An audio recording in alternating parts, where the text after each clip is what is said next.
ಒಂದು ಶ್ರೀರಾಮ ಈ ಒಂದು ದೇವಸ್ಥಾನದ ಗೋಪುರ ಮತ್ತು ಕಲಶ ಪ್ರತಿಷ್ಠಾಪನಾ ಕಾರ್ಯಕ್ರಮ ಸಾನ್ನಿಧ್ಯವನ್ನು ವಹಿಸಿರ್ತಕ್ಕಂಥ ಪರಮ ಪೂಜ್ಯರು ಇವತ್ತು ಹಲವಾರು ಅವರ ದಿನನಿತ್ಯ ಕಾರ್ಯಕ್ರಮಗಳು ಇದ್ದರೂ ಕೂಡ ಈ ಗ್ರಾಮಕ್ಕೆ ಇವತ್ತು ಬರಬೇಕು ಅಂತ ಹೇಳ್ಬಿಟ್ಟು ಇವತ್ತು ಬಂದು ಅಭಿವೃದ್ಧಿಯಾಗಿರ್ತಕ್ಕಂಥದ್ದು ನಮ್ಮೆಲ್ಲರ ಸೌಭಾಗ್ಯ.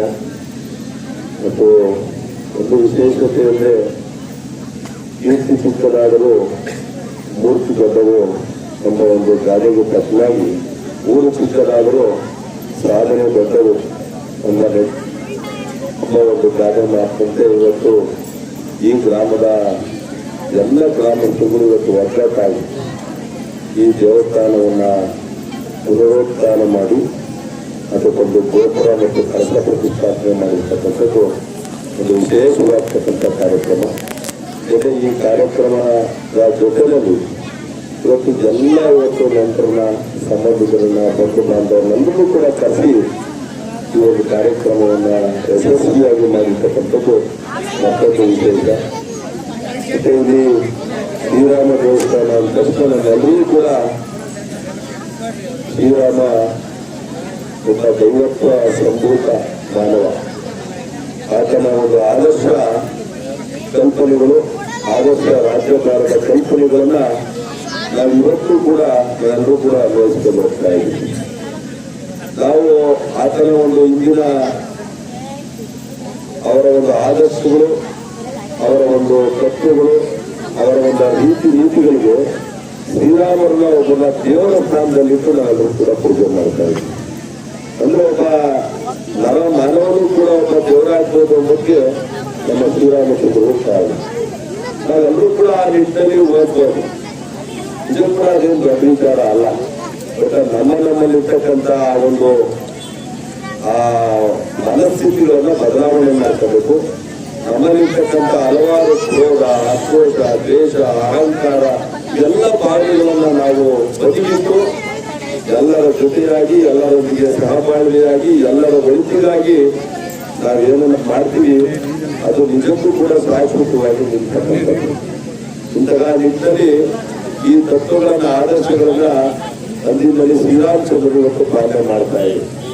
ಅವರು ಒಬ್ಬ ತಂದೆಯ ವಾಕ್ಯವನ್ನ ಪರಿಪಾಲನೆ ಮಾಡೋದಕ್ಕೋಸ್ಕರ ಅವರು ವನವಾಸವನ್ನು ಕೈಗೊಂಡು ಅವರ ಒಂದು ತಾಯಿಯ ಒಂದು ವಾಕ್ಯವನ್ನು ಈಡೇರಿಸಬೇಕು ಅನ್ನೋ ಒಂದು ನಿಟ್ಟಿನಲ್ಲಿ ಶ್ರೀರಾಮಚಂದ್ರರು ವನವಾಸವನ್ನು ಹೋದರು. ವನವಾಸವನ್ನು ಹೋದ ಸಂದರ್ಭದಲ್ಲಿ ಹಲವಾರು ತೊಂದರೆಗಳನ್ನ ಅವರು ಅನುಭವಿಸಿದರು. ಮತ್ತು ನಮ್ಗಿವತ್ತು ಸೀತಾ ಮಾತೆಯರು ಯಾವ ರೀತಿ ರಾವಣ ಅವ್ರನ್ನ ಸೀತಾ ಮಾತೆಯವ್ರನ್ನ ಕೊಟ್ಟಿದ್ದ ಅನ್ನೋದು ಕೂಡ ಎಲ್ಲರೂ ಕೂಡ ಇತಿಹಾಸ. ಅಂತ ಪಾವಿತ್ರತೆ ಆಗಿದ್ರು ಕೂಡ ಯಾರೋ ಒಬ್ಬರ ಮಾತಿಗೆ ಅವರನ್ನ ಏನೊಂದು ಅಗ್ನಿ ಪರೀಕ್ಷೆಗೆ ಒಳಪಡಿಸಿ ಮತ್ತೆ ಪುನಃ ಆಕೆಯನ್ನ ಮದುವೆಯಾಗಿರ್ತಕ್ಕಂಥದ್ದು ನಿದರ್ಶನ. ಇವೆಲ್ಲವನ್ನೂ ಕೂಡ ನಾವು ಪಾಲನೆ ಮಾಡ್ಕೊಂಡು ಹೋಗ್ತೀವಿ. ಇದು ಕೂಡ ಒಂದು ಆದರ್ಶ ದಾಂಪತ್ಯ ಜೀವನವನ್ನ ನಾವು ಶ್ರೀರಾಮಚಂದ್ರ ಇತಿಹಾಸದಲ್ಲಿ ಕಾಣ್ಬೋದು. ಒಂದು ಆದರ್ಶ ರಾಜ್ಯದ ಕಲ್ಪನೆಯನ್ನ ನಾವು ಶ್ರೀರಾಮಚಂದ್ರನಲ್ಲಿ ಕಾಣ್ಬೋದು. ಇಂತಹ ಹಲವಾರು ಆದರ್ಶ ಗುಣಗಳನ್ನ ಇಡೀ ಮನುಕುಲಕ್ಕೆ ಇವತ್ತು ಬಿಟ್ಟೋಗಿರ್ತಕ್ಕಂಥವ್ರು ಇವತ್ತು ಶ್ರೀರಾಮಚಂದ್ರ.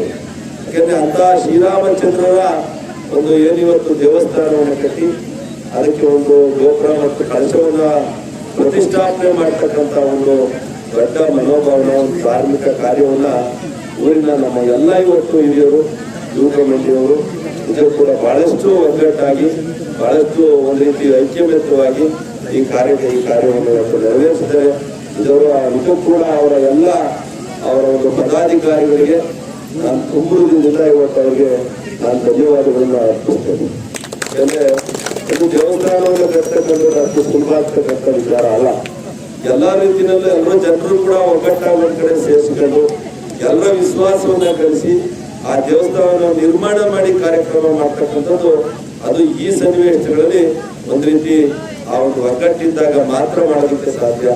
ಅಂತಹ ಒಂದು ಸಂಘಟನೆಯನ್ನ ಈ ಊರಿನ ಎಲ್ಲ ಗ್ರಾಮಸ್ಥರು, ನಮ್ಮ ಎಲ್ಲ ಯುವಕರು ಇವತ್ತು ಈ ಕಾರ್ಯವನ್ನು ಮಾಡಿದರೆ ಅವರಿಗೆ ನಾನು ಮತ್ತೊಮ್ಮೆ ವಿಶೇಷವಾಗಿ ಅವ್ರಿಗೆ ಅಭಿನಂದನೆ ತಿಳಿಸಿ ಪರಮಪೂಜ್ಯರಿಗೆ ಮತ್ತೊಮ್ಮೆ ನಾನು ಅವರಿಗೆ ತಮ್ಮ ಬಿಡುವಿಲ್ಲದ ಸಮಯದಲ್ಲೂ ಕೂಡ ಈ ಕಾರ್ಯಕ್ರಮಕ್ಕೆ ಬಂದಿರುತ್ತೆ ಅವ್ರಿಗೂ ಕೂಡ ನಾನು ಅಭಿನಂದನೆ ತಿಳಿಸಿ ವೇದಿಕೆಯಲ್ಲಿರ್ತಕ್ಕಂಥ ಎಲ್ಲ ಗಣ್ಯರಿಗೂ ಕೂಡ ನಾನು ಅಭಿನಂದನೆ ತಿಳಿಸಿ ನನ್ನ ಮಾತನ್ನು ಮುಗಿಸ್ತಾ ಇದ್ದೀನಿ.